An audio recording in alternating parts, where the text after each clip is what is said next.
Okay. So today's plan is to move on at the theoretical level from where we left last time. Okay. And then get to some experimental part again. And the idea is that we are going to introduce a little bit, just a few slides about what eye tracking is, right? So I'm going to tell you a little bit how eye tracking works and why is it useful and why we like doing eye tracking experiments to investigate online processing and online interpretation of sentences. Okay. And then I'm going to show you, and then I'm going to start introducing the real experiment that was based on the one that I showed you last time. Okay. But before that, let's get this stuff done on scope economy. Okay. So then we don't have to do that anymore. Let me grab a glass of water. Right here. There we go. So, sorry, are there any other questions before we start on the previous stuff? Okay. So, why am I here? Right. Okay, so please let me know if things crash. Can you still see the page? Good. So we got to this point, right? Yeah. Where we notice that these two logical forms, and we talk about logical forms, we refer to this kind of logical jargon, okay? They're not semantically equivalent, right? And I remind you why. Because we can find a context in which this interpretation is true and this interpretation is not true, okay? So different interpretation of a sentence are also called readings, okay? So we will say this reading is false in this context and this reading is true in this context, right? And again, this is false because it is false that there is some boy who loves every girl, right? Because Ryan doesn't love this girl and the rock guy doesn't love this girl. But it is true that every girl is such that there is a boy that loves her, which informally could be paraphrased as every girl is loved by someone, right? So because this girl is not loved by Ryan, but she's loved by the rock guy, and this girl is loved by Ryan, but not by the rock guy, right? So we see that this sentence have a different interpretation. Therefore, they are not semantically equivalent. Therefore, if you switch the order of the quantifiers, you get a semantic effect, right? It's not semantically vacuous. Therefore, under Fock's scope economy principle, scope shift might take place because if you remember what Danny Fox said was that you can do scope shift when you get an effect. You cannot do that vacuously. And that's why it's economy, right? Don't do things for no reason. Don't waste your precious cognitive energy, okay? Right. So, yes. So in the end, we predict that this sentence is scopally ambiguous, and actually it is the case, right? And we're happy. Now, the paper that I suggest you to have a look at, not too strong, generalized scope economy principle by Clemens Meyer and Benjamin Spector, claims that there is a problem with Fock's economy principle. And in order to see this problem, let's play a trick. Let's introduce a negation in this sentence, right? So let's take exactly the same sentence. Every girl loves John. And then let's introduce, wait, was it? No, sorry, there was a boy, sorry. So if you remember, we actually had the sentence, John loves every girl, right? I don't know if we did every girl loves John. Anyway, it doesn't matter. Let's take this sentence here, right? So every girl does not love John. Now, the idea is that we have a surface scope reading of this sentence where every take scope over negation. So now we are considering the universal quantifier and negation, as we are going to do in the experiments that we're going to look at, right? So you can have the surface scope reading where the order of every negation is the same as in the sentence. And that means for every X, if X is a girl, then it is not true that there is a love relationship between this girl and John. So it is not true that this girl loves John. Okay. So this equals to the sentence, no girls love John. Okay. Now, let's switch the order of the elements of negation and universal quantifier, and then you get something like this. So you literally move negation from this position here internal to in the conditional to the highest position in the logical form. So here it applies directly to the universal quantifier. Okay, so this would be, it is false, or it is not the case that for every girl, if X is a girl, then this girl loves John. That there is a love relationship between this girl and John. Okay, so this equals to it is not true that every girl loves John, which is logically equivalent to there is some girl who does not love John. Okay. Why is this logically equivalent with this? I wish I had a blackboard now, but the idea is that not for every X equals there exists an X that doesn't. Okay. And then not, so you basically have this equals to an existential with the lower negation. And then you apply the negation to this conditional. And as you might know, the only case in which a conditional is false is when the antecedent is true and the consequent is false. So not the conditional equals this true and this false. So there is a girl X and not love X John. Okay. So there is some girl who doesn't love John. Okay. So let's move on. So now what we want to see if these two sentences basically are semantic equivalent, and let's play the same trick. Okay. Let's evaluate these sentences. Okay. So we have John, and let's pick immediately a scenario which is interesting for us, which is this scenario where actually none of these girls loves John. Okay, they all hate him. So now let's see if these two different logical forms behave the same with respect to this scenario. Okay, so no girls love John. That is exactly what this scenario depicts, right? They all hate him. What about this? If I tell you that there exists at least one girl that doesn't love John, right? Is it true if it turns out that all of them in fact hate him? Logically? Yes or no? No. No? Does anyone say yes? I would say yes. Right. So it's always the same trick that we've been playing from the very beginning of this, right? So Julia, you said no, right? I'm sorry, I might have, like, because of all the negations, lost track of what's happening. Yeah. So you probably interpret this as there is some girl who does love John, right?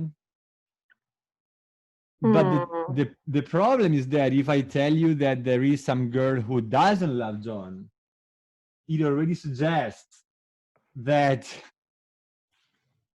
there is also one girl that does love him, right?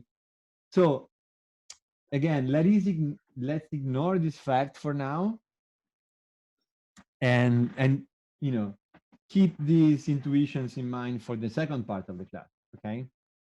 But logically speaking, we kind of agreed, at least Paula, Alina, and Darko, right?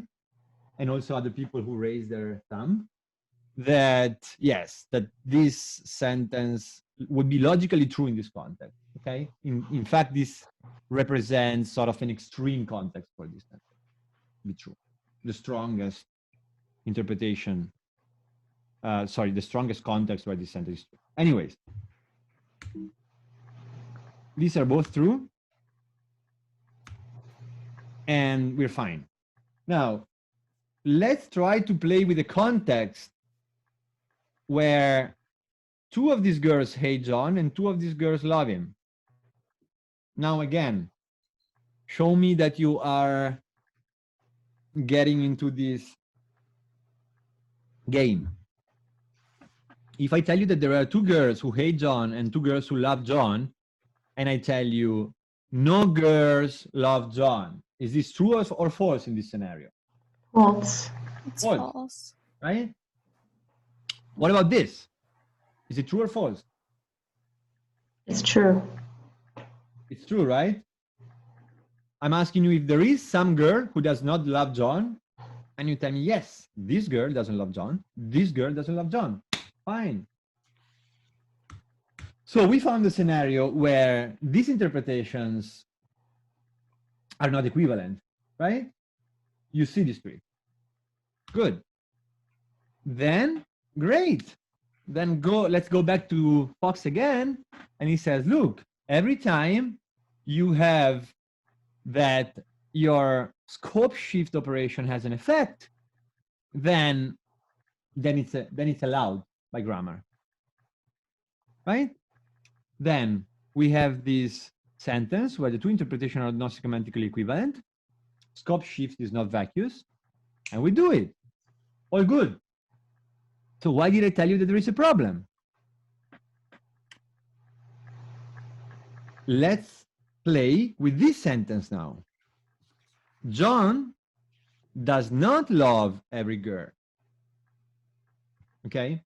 So you see what I did now? I changed every with John. And then let's play again with switching the order of the operators. So again, surface scope reading. John does not love every girl.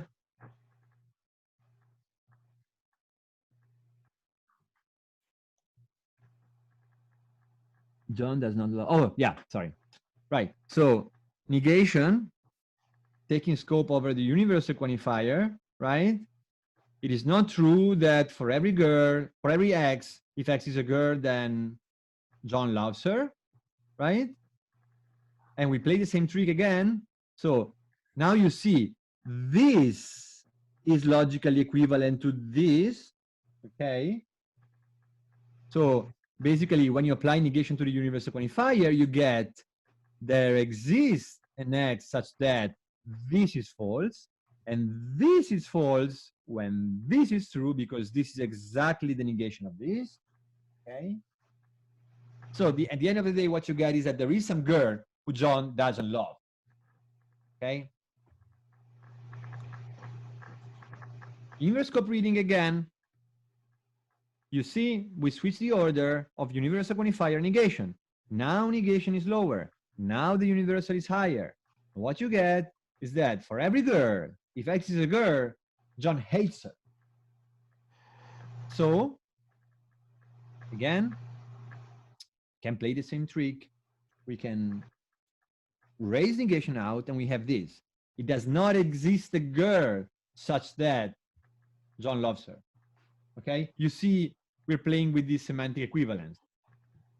Anyways, whether we're going to do it or not, what this means is that John loves no girl. Okay?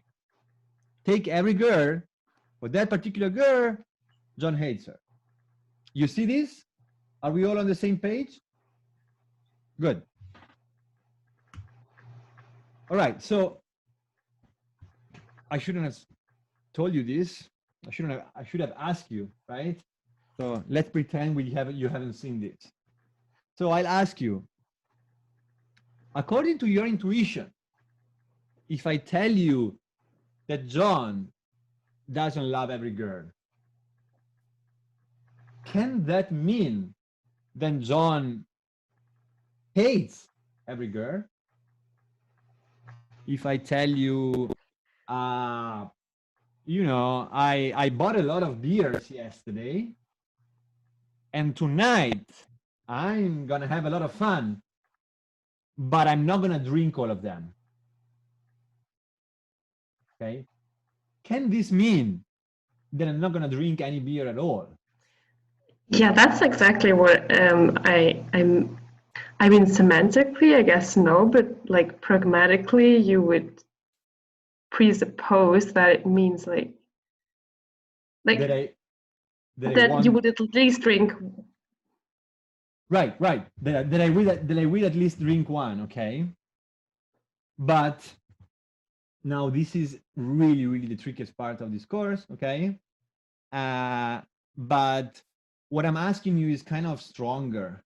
So what I'm asking you is, if I tell you, okay, so I actually use a bad example. If I tell you I'm drinking too much in this time, okay? I'm really fed up with drinking. I start going to the gym again. I want to have a healthy life, you know. I still have a lot of beers in my kitchen because I bought a lot of beers last week, but I want to stop drinking. So I tell you tonight, I'm not going to drink every beer. Does it sound stupid what I'm saying? Right? Yes. Do you all agree? Is there anyone who doesn't agree? And I'm not, you know, I'm not. I mean, I actually wanted to say exactly the same thing as Julia said the other time, but I mean, now if you think about it, and you don't drink any beer at all. I mean, so I'm saying I'm not gonna drink every beer, and then I end up not drinking a single beer. I mean, that's not exactly lying, is it? Right. So we are exactly coping with the biggest problem about these guys, which is that the not every interpretation is compatible with the non-interpretation, right? But I'll tell you something. In Italian, for some crazy reason, I can interpret this sentence as John hates every girl. But in order to do that, I mean, and not everyone, like my professor Kent, for instance, because he's from Rome. For some reason, in my version of the Italian, I can do any inverse and surface scope that I want on any sentence, as long as I put the right intonation, okay? And some people would accept that in English as well. In German, very few people, very few people, okay? So in Italian, if I say Gianni non ha parlato con nessuna ragazza, with this kind of intonation, I can actually, at least I can think about this sentence in terms of, for every girl at a party, Gianni didn't talk to her, okay? Can I ask something? So Yes. it's non ha parlato con nessuna. Isn't that a double negation? Yeah, somehow? sorry. Good point, Sharko. I meant Gianni non ha parlato con tutte le ragazze che c'erano alla festa. Ok? Gianni hat mit alle Freundin gesprochen. Right? In German, there is no way that this sentence can mean that John didn't talk to any girl. Mike, you're laughing about why don't you help me instead of laughing? Like I thought the immersion into German culture would also help with your German, but apparently it didn't. Right. So in German, my informants tell me that there is no way that this sentence can mean that John hat mit keine Freundin gesprochen, right? Do you agree with this intuition? Yes, I would. Good. So this is the problem, right? Now it's really nice. It's really tricky that you are already aware that the fact that not all is compatible with none, right? But this, what I'm telling you, is that if you do inverse scope in this sentence, it's not that just that this sentence is compatible with the none situation. Is that would be the only situation where the sentence is true. Literally saying that not every means every not. So not every means none if you do inverse scope, okay? And you just told me that you cannot do that with this sentence, that it's banned. There is no way that in German you can do that. And the same in English, and the same in a lot of languages. And even in Italian, even if I claim that I can do it, a lot of people would tell me, no, Daniele, you are crazy. You're not speaking Italian. You're speaking some kind of crazy dialect of the North. In Roman Italian, there is no way you can do that. In Tuscan Italian, which is the real Italian, you don't do that, right? So even if I can do that, I assume that would take a lot of effort and a lot of specific intonational profile, a lot of specific markedness in my intonation, okay? And you might wonder, wow, this is cool. So why aren't we talking about intonation now? We will do that, right? But let's start from the basics. All right, so here's the thing. We all agree that this is not an available interpretation of this sentence, right? Awesome. So what is the problem? Well, you might have noticed that actually Fox principle says that every time that when you do inverse scope, you get a different meaning that allows you to do inverse scope. So, I mean, we've just seen that, but let's go through this again, right? This is the critical example. This is the critical context where some of the girls, where John loves some of the girls, but he also hates others or doesn't love other girls, right? And in this context, this sentence is true, right? Because it is true that there is a girl that John doesn't love, at least one, this one and this one, right? But this is false because this is the non-interpretation, the universally negative interpretation, okay? And according to this interpretation, this is only true if he does not, again, if he hates every girl, right? And these two girls, actually, he loves them.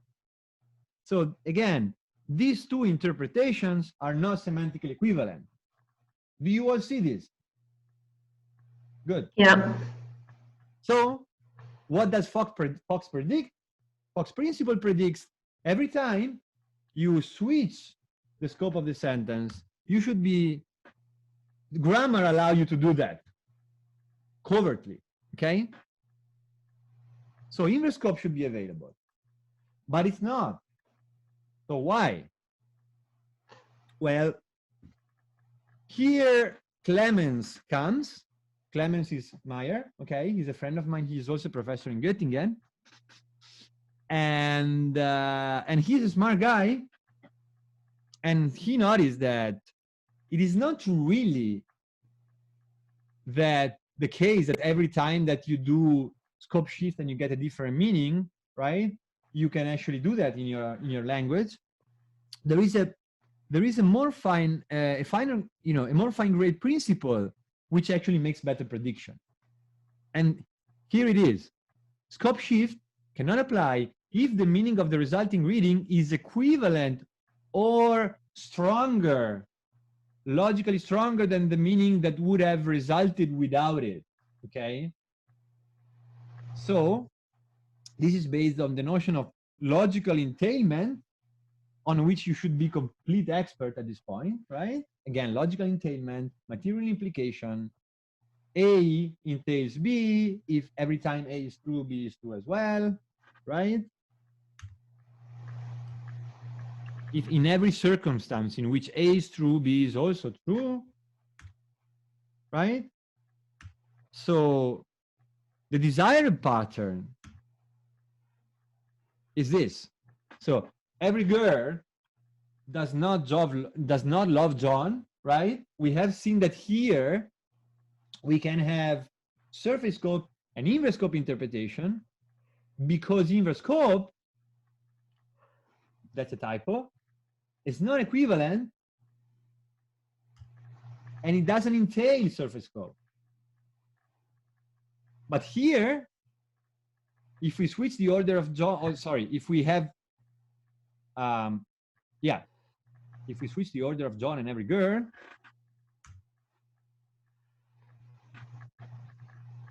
then we only get surface scope because inverse scope either equivalent or stronger than surface scope.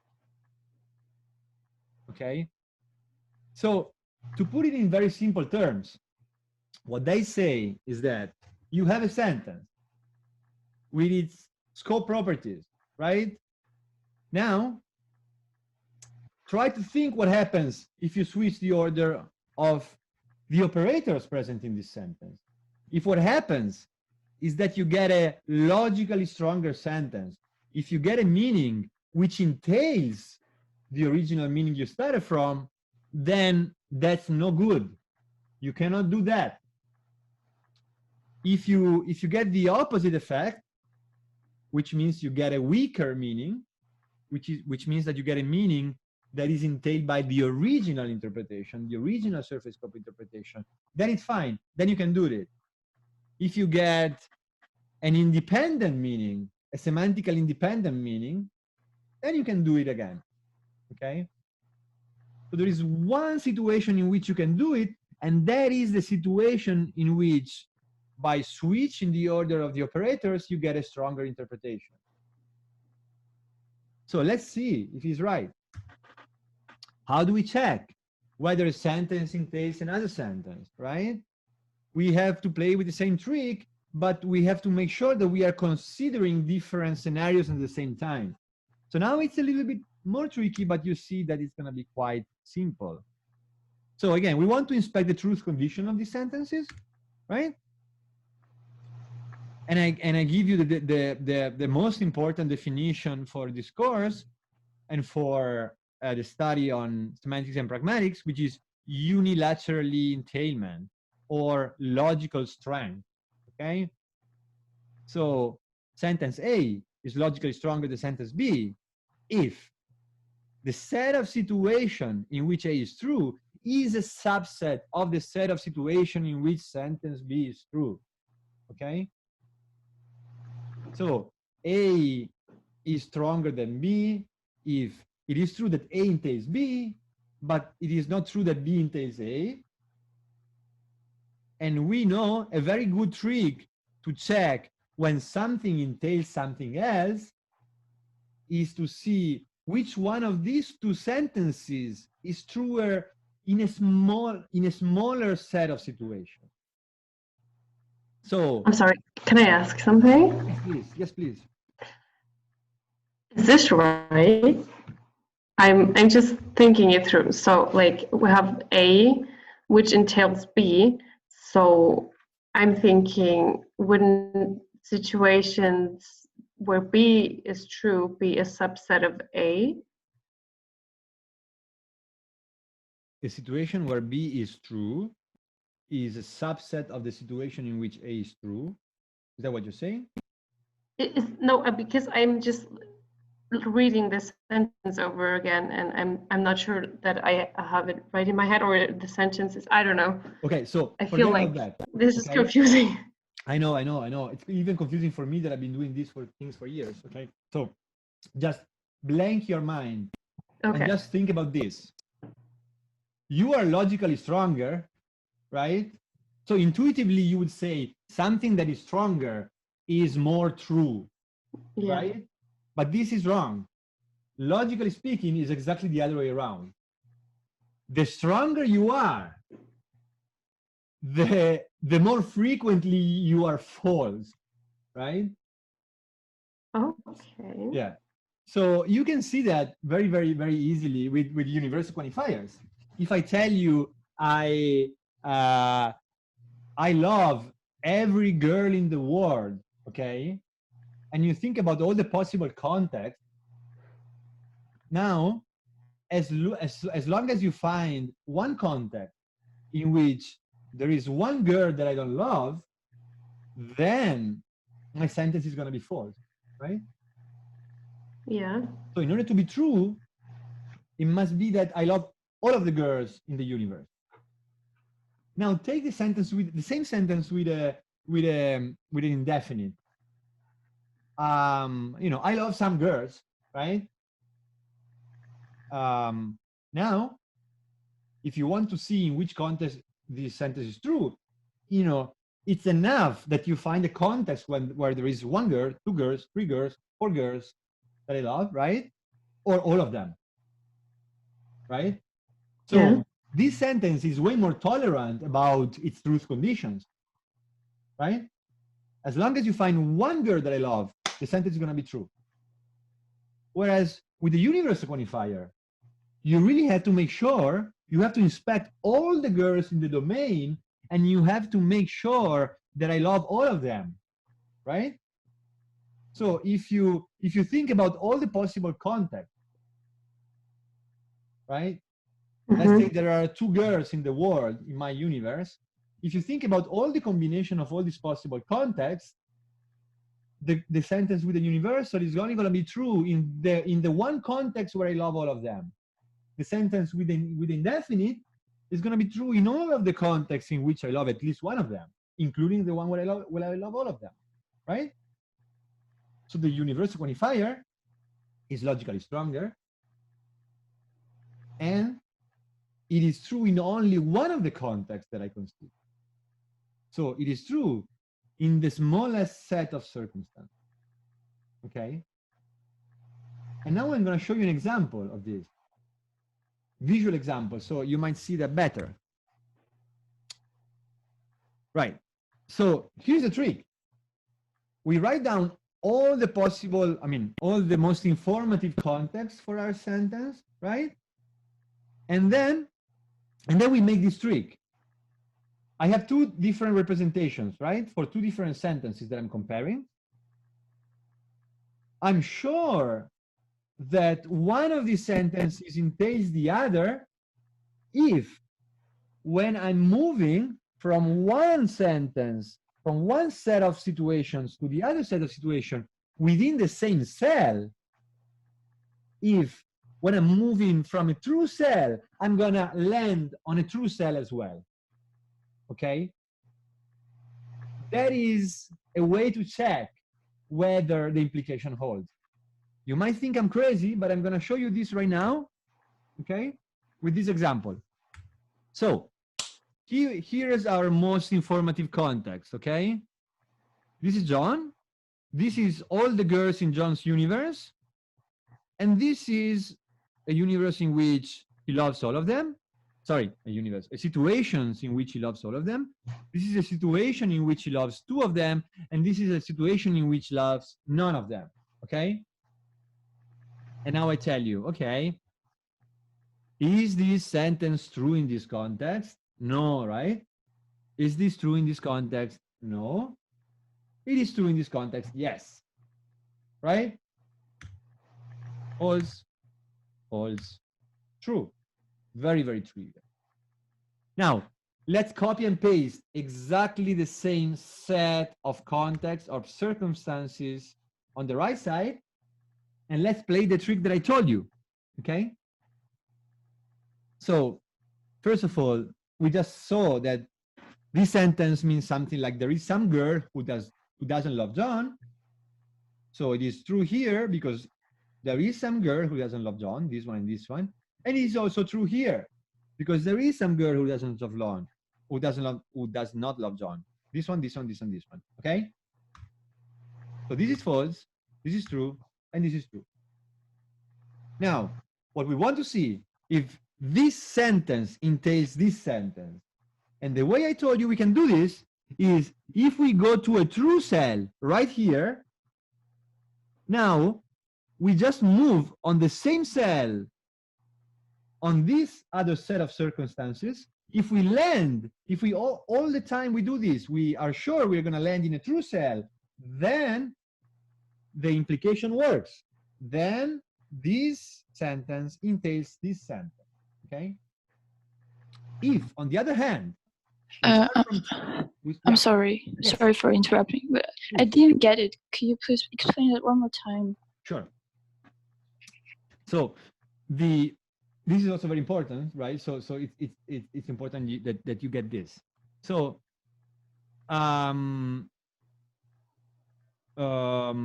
so what's your name? Sorry, what's your name? Annie. Annie. Okay, Annie. So let's take this sentence here, okay? So this sentence is no girls love John. Mm-hmm. Okay? And now I told you, okay, let's consider all the possible situations in which we can evaluate this sentence, okay? So we have this situation here where all of the girls love John. Mm-hmm. We have this situation here where none of them loves John. And we have this situation here where these two girls love him and these two girls does not love him, okay? Mm-hmm. Is it clear? Good. Yeah. And now I ask you, okay, so which are the situations in which this sentence is true? What about this one? Yeah. True, right? What about this one? False? Yeah. What about this one? False. Okay? Yeah. Good. Now, let's do exactly the same for this other sentence, for this other reading of the same sentence to which we apply the inverse code, okay? So here we're just switching the order of the of every and not, and we get this. Not, it's not the case that every girl loves John, which means it is equivalent to there is some girl, at least one girl, who does not love John, okay? Yeah. And I ask you, where is this sentence true? Where is this reading true? Is it true here? Mm-hmm. Is it the case that here there is some girl who doesn't love John? No, right? All of them love him. Is it true here? Is it true that here there is some girl who does not love John? Yeah. Yeah, these two girls. Is it true here? Is there at least one girl? At least one? Yeah. Awesome, right? So we see visually, these are exactly the same context. This sentence is true in this context, and this sentence is true in these two contexts.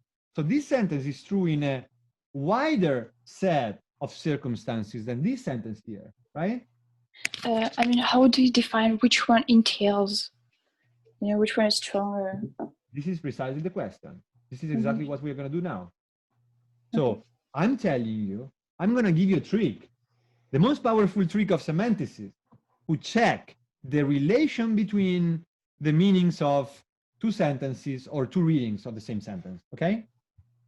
And the trick is this. You start, so let's see that we want to see whether this reading here is logically stronger than this reading here, okay? So let's make sure that the situations are exactly the same, right?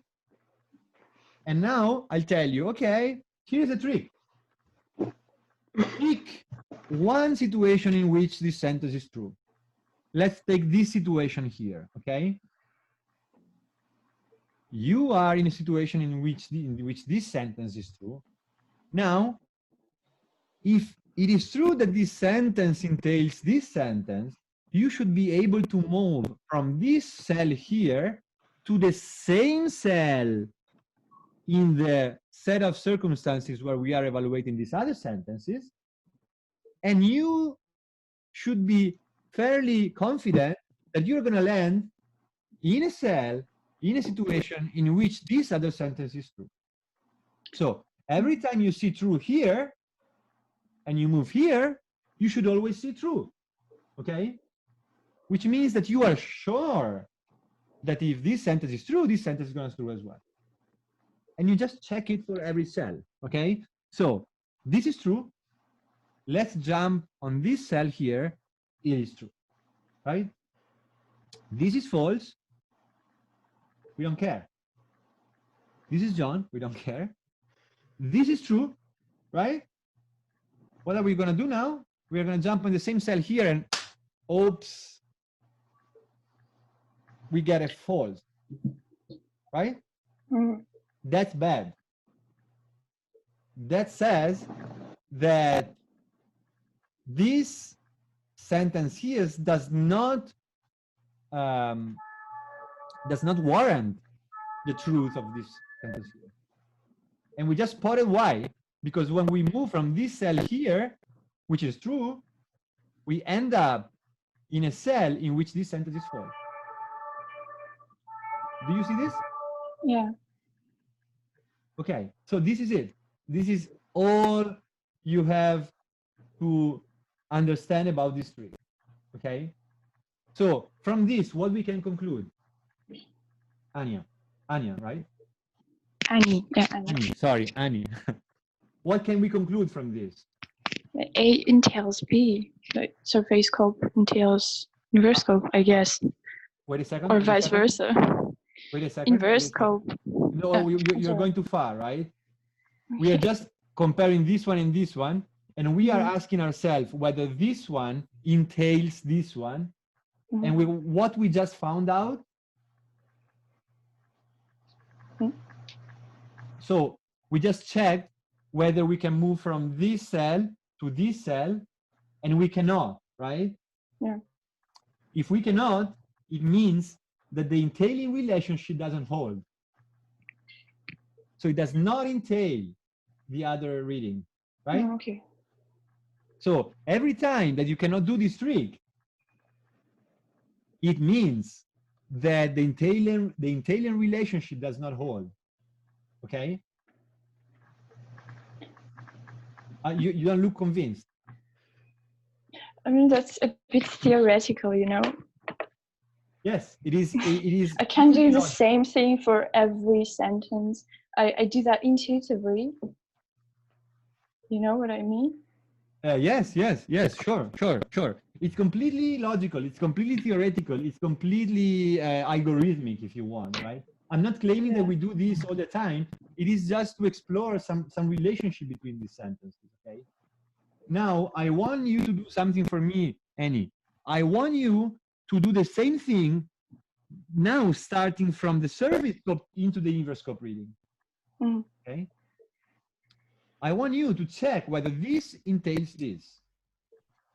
So,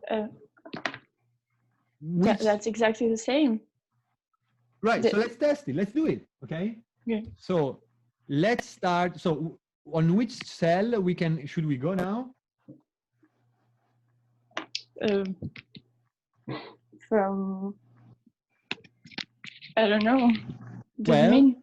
We want to pick one cell where the sentence is true, right? Mm-hmm. So what we want to see if from one cell where the sentence is true, we can safely move to a cell where the other sentence is true, right?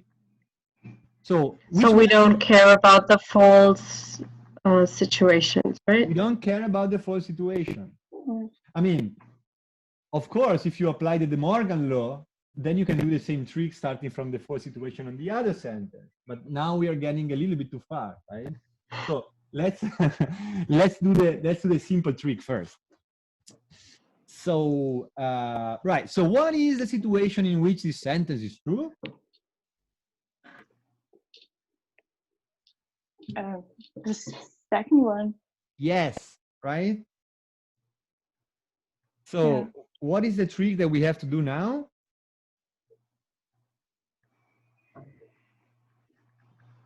Compare. We move to this one. We check in the same cell whether it's true or not. Is it true? Yeah. Good. Is there any other a situation in which this sentence is true? No. Right. So can we conclude that in every situation in which this sentence is true, this sentence is also true? No. Why not? because there is at least one situation in which you mean surface scope? Yeah. Good, right? Yeah. So we can conclude that this entails this one, right? Okay, I see. Yeah, Awesome. I see. Now let's go here. If you remember what we did before, could we Yeah, conclude I that see. every time we move from a No. true situation here? No, right? Mm, Bingo. So I see. Yeah. see, Yeah. once you get a handle of that, it's super easy, Yeah. right? I mean, okay, you have to compute things by like paper and pen, right? But once you do that, it's really, really trivial. So from here, we can move to here. No mistake, we're fine. Entailment. Okay? Yeah. Now, I mean, should we take a break or? Yeah, maybe we should take a break, right? Do you guys agree on taking a break? Yep. I can restart my router. Like 5 minutes and then we come back. Okay? Okay, thank you.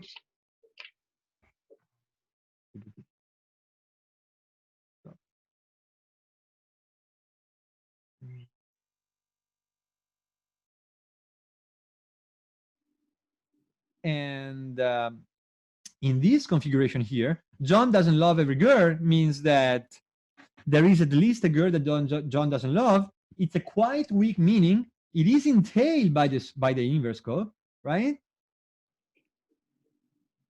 Therefore, I'm an idiot because I just said the opposite thing. So yes, see, these things are very, very, very confusing, right? So the idea is that you can only do inverse scope when you get a weaker meaning. Weaker meaning means entailed by the original assertion, so entailed by the surface scope. So here you get a weaker meaning and you can do it. Here you get a stronger meaning which entails the original surface scope interpretation and you cannot do it. So no inverse scope every time that you get something that is logically stronger than your surface.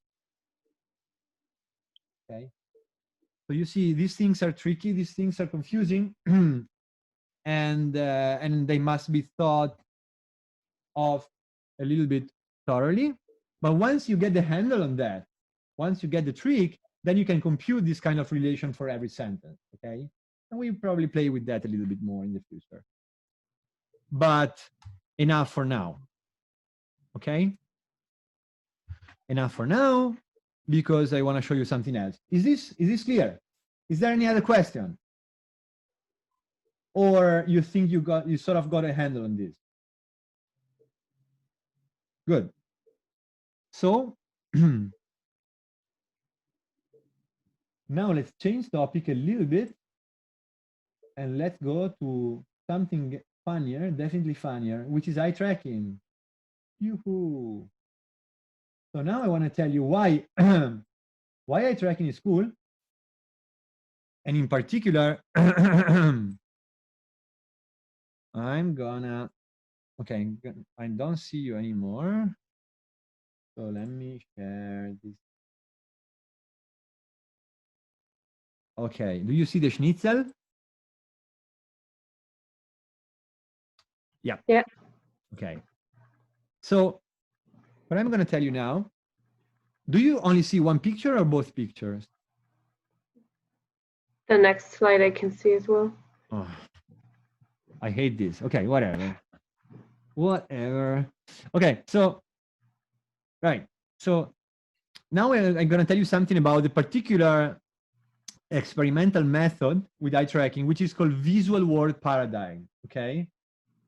This methodology is really cool because it let us investigate what happens in real time while we are listening to sentences and while we are understanding them.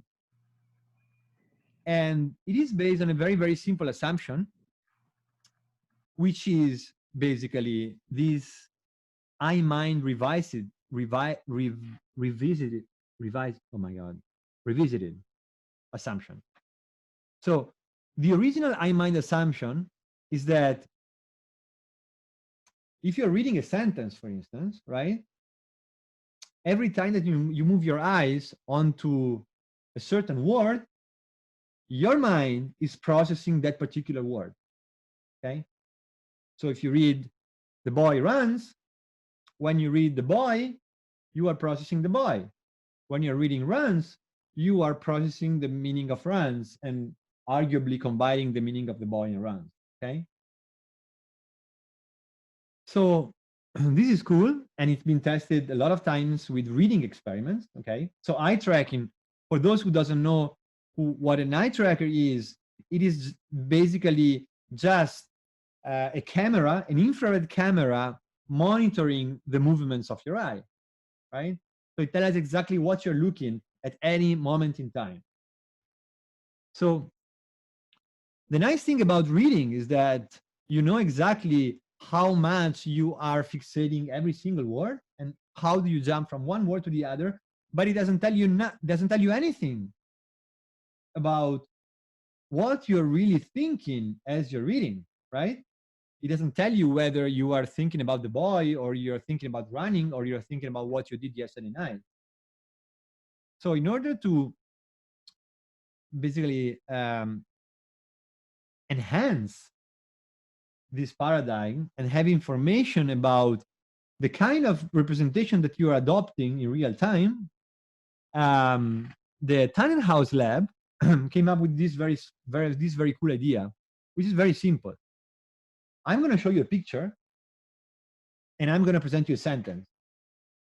And while you're listening to the sentence, your eyes are going to move on the picture, right? And the cool thing about this is that we assume that your eyes are going to move to the picture that is maximally relevant for the interpretation that you are adopting in real time. Okay? So the cool thing about this is that it may inform you in the online comprehension process. So it may tell you exactly at which point you develop a given interpretation. And it can also tell you how the objects that are present on the visual scenarios are sort of capturing your attention, are attracting your attention, and might even interact with the comprehension process. Okay. So let's see a very nice example. Yeah. So, right. And there is also another assumption, which is basically that language-related cognitive processes take time. Okay. Nothing is for free. The more time, the more complex certain word or certain construction is, the more time is going to take you to process it, right? Very reasonable assumption. So, right. So the idea is that as you move to a picture that is maximally relevant for the interpretation that you are building up in your mind, right? As you move your eyes to that picture, that it means that you are taking in consideration that particular element for building up your interpretation. So here's a beautiful example. Okay. I would love this not to do that. Yeah, whatever. Okay. So in these very smart experiments, they had these two different visual contexts in two different conditions. Okay. So here you have a towel. Here you have a towel with an apple on the towel. Here you have a box, and here you have a pencil. Okay. Now look at this scenario. Very, very similar. The one difference is that here, instead of having a pencil, you have another apple, right? And the sentence could be in two different forms. So one form would be, put the apple on the towel in the box. And the other form, the other condition would be, put the apple that is on the towel in the box. Okay? So, what happened? Well, they found this. So, when you have this picture here, okay, and you here put the apple on the towel, first you're going to look here, then you are going to look at the apple, then you are going to look on the towel, then you are going to look at the apple again, and then you're going to look on the box. Okay? Because there is only one apple, right? And then when you hear on the towel, basically, what you kind of do is to try to put with your mind this apple here on this towel here, right? And then you see the box. And then you realize that actually what you have to do is to put the apple that is on the towel in the box. Now, what I did was just to take the same sentence, okay, and have this context over here, where you don't have a pencil, but you have another apple, okay? And they just presented the same sentence. Put the apple on the towel in the box. So what did they find? That when you hear apple, you might look at this apple here, or you might look at this apple here. But when you hear on the towel, you know immediately that now you're talking about this apple here and not this apple here. And then when you hear in the box, you just move from this apple here that is on the towel right in the box, right? So, right. So in this context here, again, what happens is that you look towards the incorrect location, which is the empty towel, because you first interpret on the towel as the destination of the act of putting, okay? So you basically, yeah. So you basically misinterpret the sentence at this point, and then when you hear in the box, you sort of fix this interpretation. Okay, you say, oh, geez, that was actually the, you know, the on the towel was not the destination of the act of putting, but it was a modifier of the apple, right? It's a little bit like the guy with the spy with the binoculars. So the on the towel refers to the apple, so it's basically the apple which is on the towel, right? And then yeah, and then basically you reinterpret this, and then you realize that you have to put it on the box. Now, the interesting thing about this is that if I give you the sentence where this information is made explicit, right? So I basically add a relative pronoun, put the apple that's on the towel in the box. You're not going to do this anymore. So you're just going to look at the apple that's on the towel, and then when you hear the box, you're just going to, with your mind, put that apple in the box, okay? So you're not going to look at the incorrect destination anymore, because that is not relevant anymore, okay? So what does this tell us is that, you know, if you have different sentences, they would affect the way that you look at the scenario and the way you interpret things in the same time. No surprise, because the sentences are different. Okay? But now let's look at this other condition here. Now the difference in the two sentences does not really matter anymore. You never look at the incorrect destination, because the presence of the other apple set up a contrast in your mind. And this contrast here, so this visual scenario affected the way you interpret this prepositional phrase on the towel, in a way that as soon as you hit on the towel, you already interpret it as a modifier of the apple. And then you go immediately at looking at B. And then you hear the box, and you know that you just have to put this apple that is on the towel in the box, and you don't even care about the incorrect destination. So what they concluded was that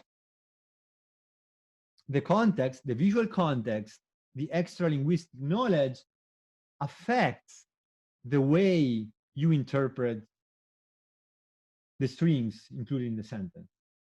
So this was to say that linguistics computation are not blind to external knowledge. In fact, your visual scenario influences the kind of syntactic structures that you build in real time. And this was, quite amazing.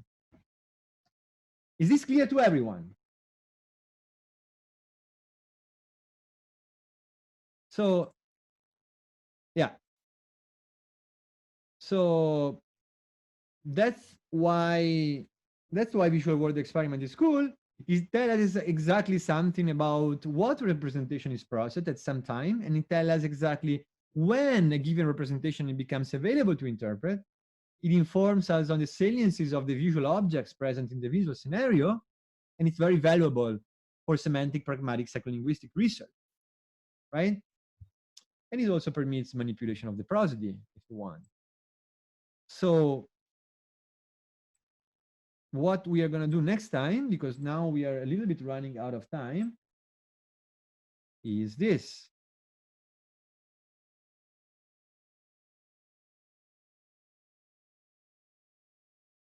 So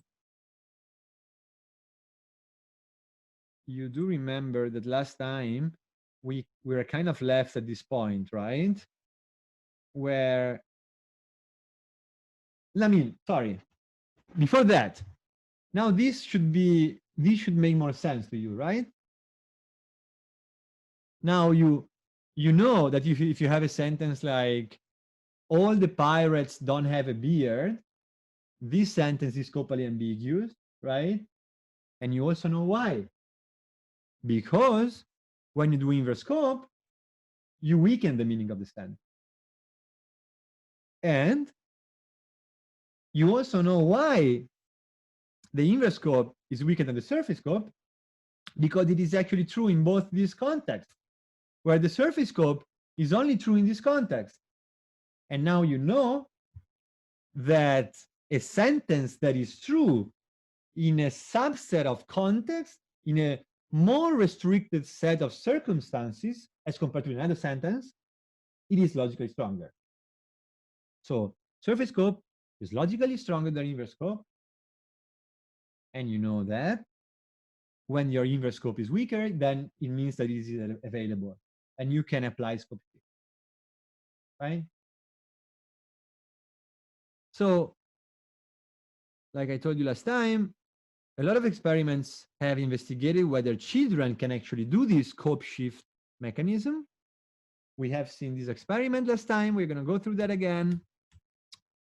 But what we are going to see next time is basically this.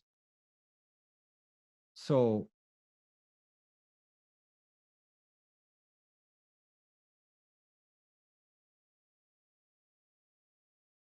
what happens when I give you two scenarios at the same time, and one scenario is false, and the other scenario is potentially true under one interpretation, okay? And what happens when you're listening to this sentence and I'm recording your eye movements in real time. So let's say that our sentence is, all the pirates don't have a beard, right? All the pirates don't have a beard. This sentence is true, is false in this scenario, and is true in this scenario, no matter whether you interpret it with the surface scope or the inverse scope interpretation. So what we assume is that as soon as you combine somehow the meaning of all and the meaning of negation together, you're going to have an interpretation of this sentence. You will notice that this sentence will never be true in this scenario, and it will be true in this scenario. So what we expect is that your eyes, instead of moving randomly at chance between one picture and the other, will develop a preference for this picture. Okay? So, yeah. So the point at which our participants will develop this preference is exactly the point at which they did develop an interpretation of this sentence, and this interpretation access to your, let's say, consciousness, or affected your extra linguistic behavior. Is this clear? Does this make sense to you? Good.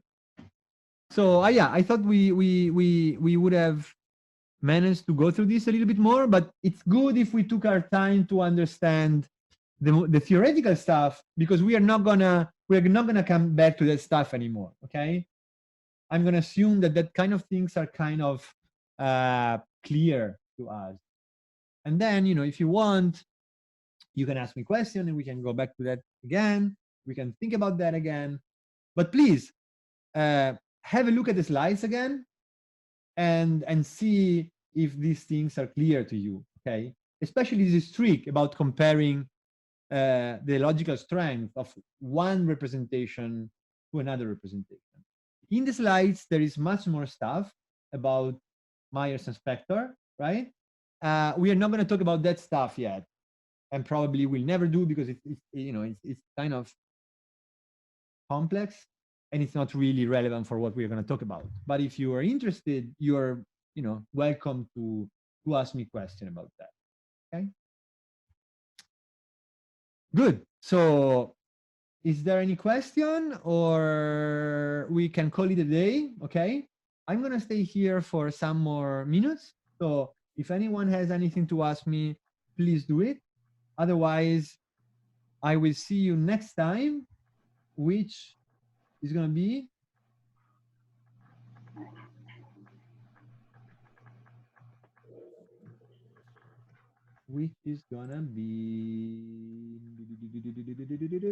Monday. Monday. Good. Good.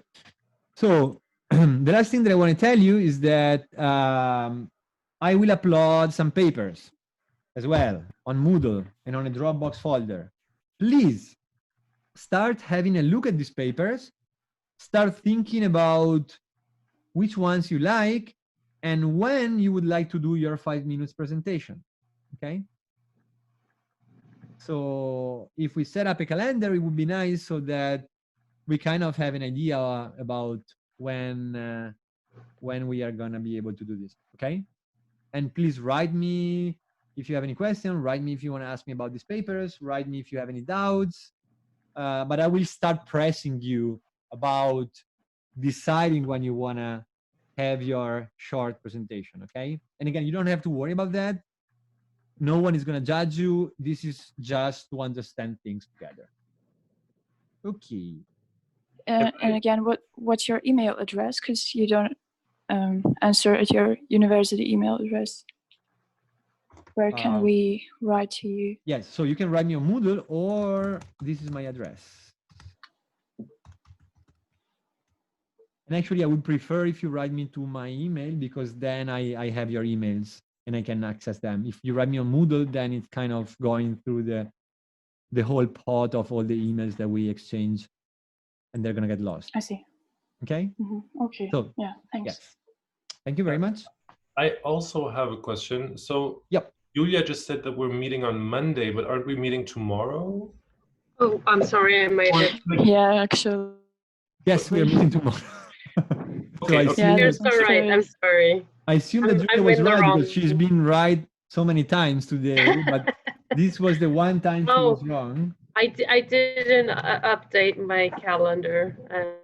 I mean, I'm My supposed bad. to update the calendar on Moodle as well, but it's good that we meet tomorrow. So we are going to have these things fresh in mind, and I'm going to be able to tell you some interesting stuff about the experiment. Okay.